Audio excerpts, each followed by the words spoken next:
Magandang gabi mga kapatid. Muli tayo po ay nagpupurit nagpapasalamat sa Panginoon sa patuloy na kanyang pinagkakaloob po sa atin na kalayaan, pagkakataon para tayo po ay magsama-sama. Purihin natin ang Panginoon sa kanyang kabutihan, pag-aralan po ang kanyang salita at ipanalangin ang bawat isa. Kumusta na po kayo? Nawang bawat isa po ay may maayos na kalusugan at malakas na pangangatawan. Nawa patuloy nga po nating ipanalangin ang mga kapatiran natin na may mga karamdaman sa oras na ito upang panumbalikin ng Panginoon ang kanilang mga kasiglahan at kalakasan. Sa gayon ay makasama natin sila sa atin pong pagtitipon. Ipanalangin din po natin si Brother Gerald at saka si Sister Alexa, ang kanilang flight papuntang Australia. Nawa ay ingatan sila ng Panginoon, marating sila ligtas at sa panibagong stage ng kanilang buhay doon sa ibang bansa, sa malayong bansa, ay patuloy na gabayan, ingatan at patuloy na sila ay sumunod sa pangunguna ng Panginoon. Kaya nawa ang biyaya ng Panginoon ay sumakan nila. So ngayon pong gabi sa atin pong pagpapatuloy, atin na pong buksan ang atin pong mga Bibles sa 1 John chapter 4 verse 8. 1 John chapter 4 verse 8. Ang sabi po dito, whoever does not love does not know God, because God is love. Pagpalain po ng Panginoon ang pagbabasa ng kanyang salita, tayo po'y manalangin. Panginoon, salamat po sa inyong patuloy na pag-iingat sa amin. Salamat po sa gabing ito na kami ay inyong tinipon para purihin ka at pasalamatan sa inyo po, Panginoong kabutihan sa amin upang pag-aralan ang inyo pong salita at patuloy na ipanalangin ang bawat isa. Dalahin kong patuloy sina Brother Gerald and Sister Alexa na sa kanilang biyahe, sa kanilang flight papuntang Australia. Ikaw, Panginoon, ang patuloy na manguna sa kanila. Patuloy po na pagpalain sila, iwas sila sa anumang kapahamakan. At sa panibagong stage or chapter ng kanilang buhay doon, ikaw po, Panginoon, ang manguna. At sila, Panginoon, ay patuloy na maglingkod, Panginoon, sa inyo. Kaya, Panginoon, nawa ay maramdaman lagi nila ang inyong presensya at pagkalinga sa kanilang pamamalagi sa lugar na yon. Ngayong gabi sa amin pong pag-aaral, samahan mo na po kami, buksan ang puso't isipan namin para ito, Panginoon, ay aming maunawaan at amin pong maisagawa sa buhay namin. Kaming dalangin sa pangalan ni Jesus. Amen. Nung Lunes po ng umaga ay laman po ng mga balita ang mga bagong nahuli na dumaan doon po sa busway. At ito po mga nahuling ito ay mga kilalang tao. Okay? Siguro po ito inyong nabalitaan sapagkat hanggang ngayon po ito ay pinag-uusapan kung ano ang parusa at papaano ba madidisiplina, no? Tayong mga Pilipino, lahat ng mga drivers, no po, na huwag dumaan sa busway, no? Sapagkat ang pwede lang dumaan doon ay mga bus nga po, ambulansya, sasakyan ng presidente, ng vice president, ng Senate President at saka Speaker of the House at ang Chief Justice. Maliban po sa anim na yon ay bawal na po ang lahat. Ngunit nito nga pong Lunes ay ito pong tatlong ito ang balita.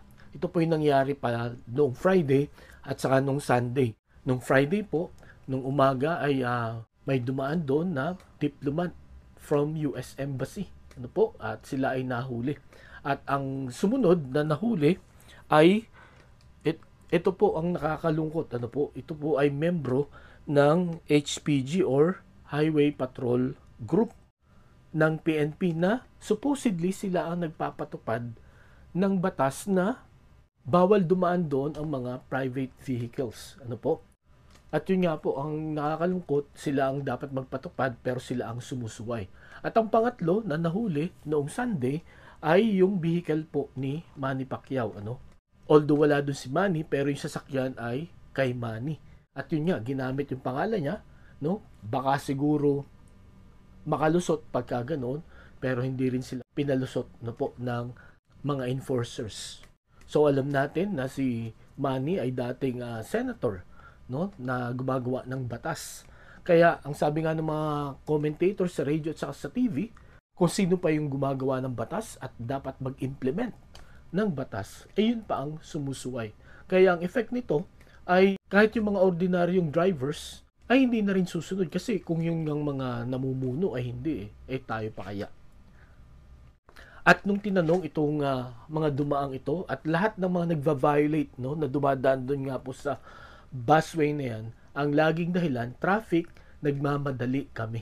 No po? Kumbaga ito pong busway, dahil nga po bihira lang dumadaan dito, ay napakadaling mag-shortcut dito. Ano po? Kung gusto mong magmadali, ano, at kung malakas ang loob mo at makapal ang iyong muka, ay talagang dadaan ka dito. Kung hindi ka natatakot sa fine at saka sa pagpapahiya, no, once na ikaw ay mahuli, ay dadaan ka dito kasi gusto mo ng shortcut, no? Gusto mong makaiwas sa traffic.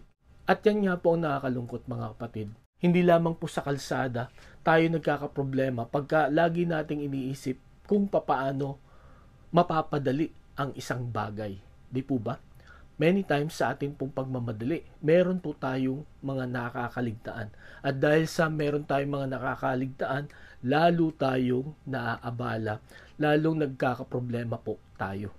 At sa gabing ito, yamang tayo po ay nasa buwan ng February at ngayon po ay February 13, bukas ay araw ng mga puso. So, kabi-kabila ano po ay pinag-uusapan, yun nga po ang pag-ibig, no? Ano ba yung tamang pag-ibig? Paano ba mahahanap ang the one or the right one? Paano ba mapapanatiling matatag, matibay, no? Mapapahaba ang relationship ng dalawang nag-iibigan. Mga kapatid, ngayong gabi, iba po ang paraan ng mundong ito, no?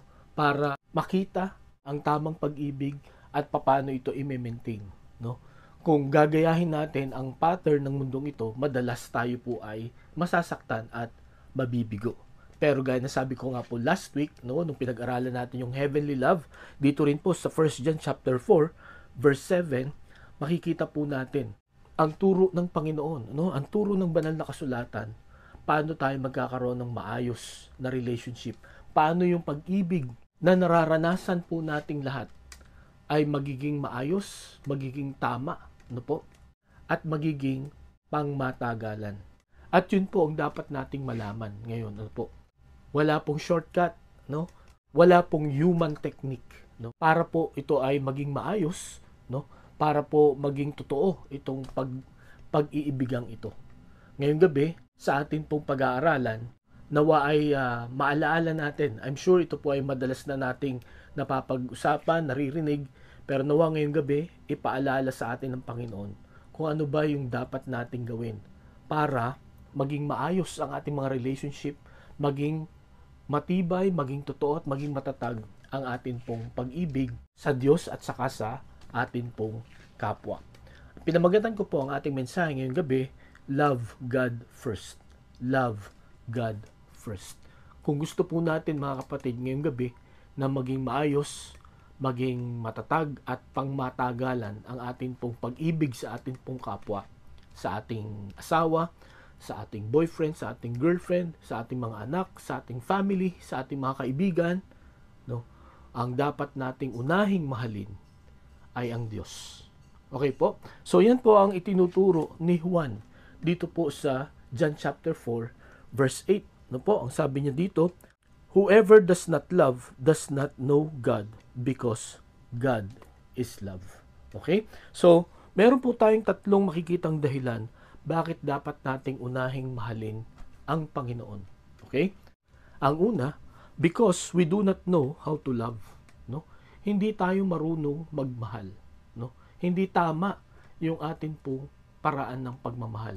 At mga kapatid, para malaman natin ito, we need to experience the love of God, no? Sapagkat ang pag-ibig ng Panginoon ay kanyang ipinakita sa atin. In fact, bago pa tayo nilikha, bago pa tayo dumating sa mundong ito, ipinakita na ng Panginoon ang kanyang pag-ibig. At bakit hindi po tayo marunong umibig? Sapagkat ang sabi po dito sa 2 Corinthians chapter 4 verse 4, the God of this age has blinded the minds of unbelievers so that they cannot see the light of the gospel of the glory of Christ who is the image of God. So, kaya daw hindi tayo marunong umibig, hindi natin alam ang pag-ibig ng Panginoon. Because the God of this world, the God of this age, which is Satan, has blinded our eyes. Ano po? Tayo po ay binulag niya no, sa mga bagay na tungkol sa Panginoon, lalo na sa pag-ibig. At dahil nga tayo ay blinded, no, hindi natin alam kung ano yung tama. Ang atin pong mga nagiging pattern or nagiging model sa pag-ibig ay kung ano yung nakikita natin, kung ano yung gawain ng sanglibutang ito. Ang madalas na kanilang sinasabi ay kung ano at kung sino ang magpapasaya sa'yo, yun ang piliin mo kahit na yan ay mali. Basta yan ang magpapasaya.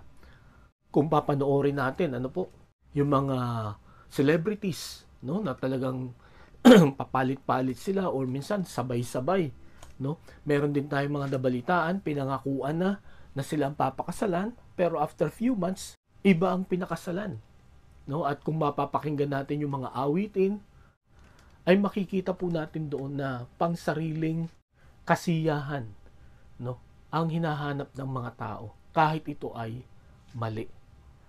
Kung kaya't madalas, no po, tayo po ay nasasaktan. Kaya nga pagka may mga love song na tungkol sa breakup, no, tungkol sa betrayal, yun ang mga sumisikat, no? Alam nyo ba kung bakit? Sapagkat nakaka-relate ang lahat ng mga tao. At marahil ang bawat isa sa atin ngayon ay naka-experience na masaktan sa pag-ibig. Di po ba? At kung atin po itong susuriing maigi, na sasaktan tayo, nabibigo tayo madalas sapagkat hindi tayo marunong umibig, hindi tama. Kahit nagalit tayo dun sa mga tao na nanakit sa atin at ina-accuse natin sila na hindi sila marunong umibig, kung i-evaluate din po natin yung ating pong paraan ng pag-ibig, naniniwala po ako, no, na mali din. Baka ganun din ang accusation nila sa atin. Di po ba? Bakit po ganyan? Because we do not know how to love. Kaya sa gabing ito mga kapatid, napakahalaga na unahin nating mahalin ang Panginoon. Sa gabing ito, masasabi mo ba na mahal mo ang Diyos at naranasan mo na ang kanyang pag-ibig? So yun po ang una, no? We need to love God first because we do not know how to love. Second, na dahilan, bakit kailangan nating unahing mahalin ang Diyos? Sapagkat He will show us how to love, no? We do not know how to love, but the Lord will show us how to love. At kung babasahin po natin ang Biblia, makikita po natin, ano, kung paano ipinakita, ipinaramdam ng Panginoon sa mga tao ang kanyang pag-ibig. At kung titingnan din natin, ano, ang mga kalikasan, kung titingnan natin ang ating katawan, no, kung titingnan natin ang mga nangyayari sa ating pong buhay, paano tayo nakaka-survive, paano tayo nakakalampas sa mga pagsubok, yan po ay pagpapakita ng pagmamahal ng Panginoon sa bawat isa sa atin. Last week nakita natin ano bang klaseng pag-ibig meron ang Panginoon, no? Nakita natin that His love is unconditional. Ang ibig sabihin nun, no, wala siyang requirement, no, para mahalin ka niya. At para mahalin mo siya, no? Kahit ano pa ang iyong nakaraan, no? Kahit na ano pa ang paniniwala mo tungkol sa Diyos, no? Ipapakita, ipaparamdam ng Panginoon ang pagmamahal niya sa iyo upang in return, no, ma-realize mo na ang Panginoon lang ang dapat una na mahalin. Okay? His love is unconditional. Second, His love is sacrificial, no? Nakita po natin na ang Panginoong Jesucristo, He sacrificed His life. He gave up His life, no, para patunayan sa atin yung kanyang pagmamahal at bukod pa doon para iligtas po tayo sa tiyak na kapahamakan, no? At para tayo po ay ibalik niya ulit sa atin pong Panginoon. So yun po ang ginawa niya, no? He sacrificed His life, no? He sacrificed His glory, no? Pwede naman siyang doon na lang sa langit, ano? Doon na lang niya tayo iligtas. Pwede namang utusan na lang niya si Gabriel or kaya si Angel Michael or yung ibang mga angels, no? Pwede naman niyang gawin na ang nature ang mangusap sa atin, no? Pero hindi po. Ang Panginoong Jesucristo ang pumunta dito sa lupa. At pagdating niya dito ay siya'y napaka-simpleng tao lang, no? Hindi mo akalain na He is the King of Kings and the Lord of Lords. And then yun nga, sinacrifice niya yung buhay niya para ipaalam sa atin, ipakita sa atin kung papaano ang tamang pagmamahal, no? His love is sacrificial. Hindi lamang unconditional, hindi lamang sacrificial, but also it is eternal, no? Pang walang hanggan. Hindi pang habang buhay lang, no? Or hindi katulad ng isang linggong pag-ibig lang, di po ba? Ang pag-ibig ng Panginoon ay pang walang hanggan. At napakasarap, no? Pagka may nagmamahal sa iyo, pagka alam mo na yung nagmamahal sa iyo, ang kanyang pag-ibig ay unconditional, ano, sacrificial at saka eternal. Kaya yun ipinakita ng Panginoon sa atin ay para ma-realize natin, no, na ang Diyos ang dapat nating unang mahalin. At para at the moment na matutunan natin yon, mga kapatid, matututunan po natin na mahalin ang ating pong kapwa. Lahat ng minamahal natin, no, kahit yung sabi ng Panginoon na mahalin mo ang iyong kaaway, kakayanin po natin yan. Not because of us, but because of the Lord. Okay po? So, ito pong mga katangiang ito na pinakita ng Panginoon, isang mensahe po ang gusto ko pong tandaan natin kung bakit tayo minahal ng ganito ng Panginoon, no? Bakit ganito ang pagmamahal ng Panginoon? Unconditional, sacrificial, at eternal. Gusto niya sabihin sa atin that He will not leave us nor forsake us, no? Hindi niya tayo iiwanan, no? Hindi katulad ng iba, no, na talagang ibinigay na natin ang lahat, pero after that, iniwan tayo. Di po ba? Sinaktan tayo. At ang nakakalungkot, ilang beses na nang ginawa sa atin yon, pero tayo, wala tayong kadala-dala. Kaya, lagi tayong nasasaktan. Pero, sa Panginoon, kaya niya pinakita yung ganitong klaseng pagmamahal para ma-realize natin, no, na ang Diyos ang dapat nating mahalin. Pero sana, hindi natin maisip na, ganun ba? Kahit na ako'y magpakasama, mamahalin pa rin ako ng Panginoon. Okay, tandaan po natin, may dalawang manifestation ang pag-ibig ng Panginoon. Una, yung tinatawag na TLC. Alam niyo yung TLC? Tender loving care, no? Ang sabi ng psalmist sa Psalm 147 verse 3, He heals the brokenhearted and binds up their wounds, no? So ang Panginoon, no, ang expression ng kanyang pagmamahal, no, pagka tayo nasasaktan, no, tayo ay kanyang papagalingin, tayo ay kanyang palalakasin. So yun ang isa na pagpapakita ng Panginoon ng kanyang pagmamahal, tender loving care, no? Talagang aalagaan niya tayo, aalalayan na tayo, no? Palalakasin niya tayo. Ang isa na pagpapakita ng Panginoon ng kanyang pag-ibig ay hindi lamang TLC, kundi TL, no? Alam mo yung TL? Hindi true love, kundi tough love, no? Tough love. Para kanino ang tough love? Ito ay para dun sa mga anak na matigas ang ulo, no? Dun sa mga laging hindi sumusunod. Ano ang ibig sabihin ng tough love? Paano ipapakita, ipaparamdam ng Panginoon yung kanyang tough love sa kanyang mga anak? Ang sabi po sa Hebrews chapter 12, verses 5 and 6, ang sabi po dito, And you have forgotten that word of encouragement that addresses you as sons. My son, do not make light of the Lord's discipline, and do not lose heart when He rebukes you, because the Lord disciplines those He loves, and He punishes everyone He accepts as a son.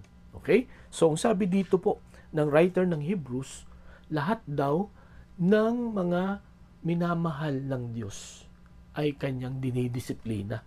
At ang sabi pa dito, pinaparusahan niya ang lahat ng tinatanggap niyang anak. And then, ang sabi pa dito sa verses 7 and 8, Endure hardship as discipline. God is treating you as sons. For what son is not disciplined by his father? If you are not disciplined and everyone undergoes discipline, then you are illegitimate children and not true sons. Okay? So, napakaganda ng paalala dito ng sumulat nitong Hebrews, nitong talatang ito, no? Ang lahat na tinatanggap na anak ay pinaparusahan, no, itinatama. Pero kung ikaw gumagawa ka ng mali, no, pero hindi ka pinaparusahan, baka ikaw ay hindi anak Okay? Naalala ko yung si Coach Yeng Giao, nung in-interview po siya, siya ay coach ng Rain or Shine. Kilala po si Yeng Giao na mahigpit at talagang naninigaw siya pagka yung mga player ay hindi nila ginagawa yung mga iniutos sa kanilang gawin sa loob ng court, no?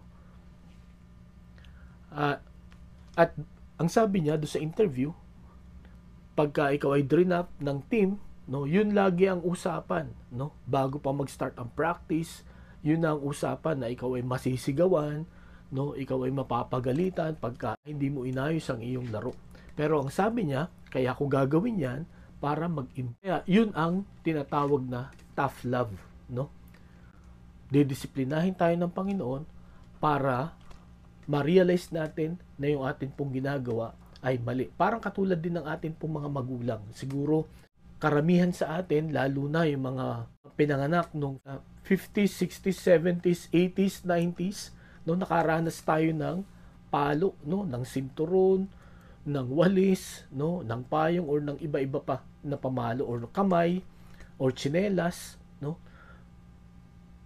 Bagamat hindi na ipaliwanag sa atin kung bakit tayo pinalo, pero ang main purpose nun is to correct us. Kasi tandaan natin ito, pinapalo lang tayo pagka tayo ay nakakagawa ng pagkakamali. Di po ba? Hindi tayo pinapalo dahil gumawa tayo ng mabuti. Dinidisiplina tayo pagka nakagawa tayo ng mali para hindi na natin yun gawin. Para makita natin na may consequence pag gumawa ka ng mali. Kasi gusto ng Panginoon, gusto ng ating ding mga magulang na disiplinahin natin ang sarili natin na gumawa ng tama. Okay? At sabi ng akin pong teacher sa Bible School, ay meron daw pong 4 na paraan ng Panginoon ng pagdisiplina, no, sa isang anak na suwaid. Una, loss of material things or properties, no? Halimbawa, nawala yung iyong cellphone, no, o kaya nanakawan ka, no? Possible na ang dahilan kung bakit nangyari yun ay pinapaalalahanan ka ng Panginoon. Baka focus ka na masyado doon sa mga material things. Kaya kukunin ng Panginoon yun para maalala mo na ang Panginoon na magpo-provide. So yun daw ang una, no? Loss of material things. Second ay loss of health. Okay? So posible na kaya nagkakasakit yung iba ay dahil sa pinapaalalahanan tayo ng Panginoon. Kasi baka inaabuso na natin masyado ang ating pong mga katawan. Di po ba? Kinakain natin yung bawal, hindi na natin ipinapahinga itong ating katawan. So, as a result, talagang magkakaroon tayo ng karamdaman. Iaalaw ng Diyos na magkaroon tayo ng karamdaman para ipaalala sa atin na kailangang ingatan ang katawan at ang buhay na ito na ipinahiram sa atin ng Panginoon. Pangatlo ay loss of loved ones, no? Mamamatay yung mga tao na mahal natin, no? Posible na ang dahilan ng pagkamatay nila o pagkawala nila ay dahil sa katigasan ng ating pong ulo para ipaalala sa atin, no, na dapat sa Panginoon lang tayo magtiwala.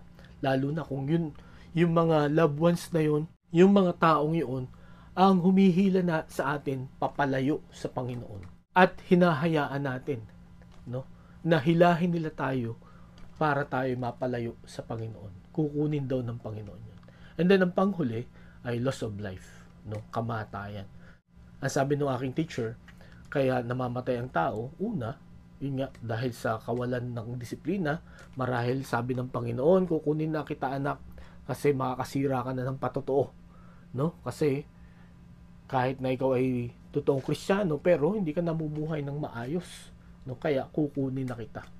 So yun daw po yung 4 na paraan ng pagdisiplina ng Panginoon sa mga mananampalataya, sa mga tagasunod ni Kristo na hindi namumuhay ng naaayon sa kalooban ng Panginoon. Pero tandaan natin ito. Bakit ito paparana sa atin ng Panginoon? Hindi lang dahil sa gusto ng Panginoon na mahirapan talaga tayo, hindi dahil sa hindi totoo ang mga pangako ng Panginoon, kundi gusto niya tayong ituwid, no? Ito yung tough love. So ito po ang makikita natin na dahilan kung bakit dapat nating unahin na mahalin ang ating pong Panginoon. Sapagkat tuturuan niya tayo kung papaano tayo dapat magmahal. Okay? He will show us how to love. Kaya ngayong gabi mga kapatid, kung ano man ang nararanasan po natin sa ating pong buhay, mahirap man yan, madali, mabigat man yan o magaan, tandaan po natin, no, hinayaan niya ng Panginoon para ipaalam sa atin, no, na dapat sa Panginoon tayo umasa, na dapat sa mga ganitong pagkakataon, no, ay mas lalong maranasan natin ang pag-ibig ng Panginoon at mas lalo nating mahalin din ang atin pong Panginoon. So, yan po ang dalawa na makikita nating dahilan kung bakit kailangang una nating dapat mahalin ang Panginoon. Una, because we don't know how to love. Secondly, because He will show us how to love.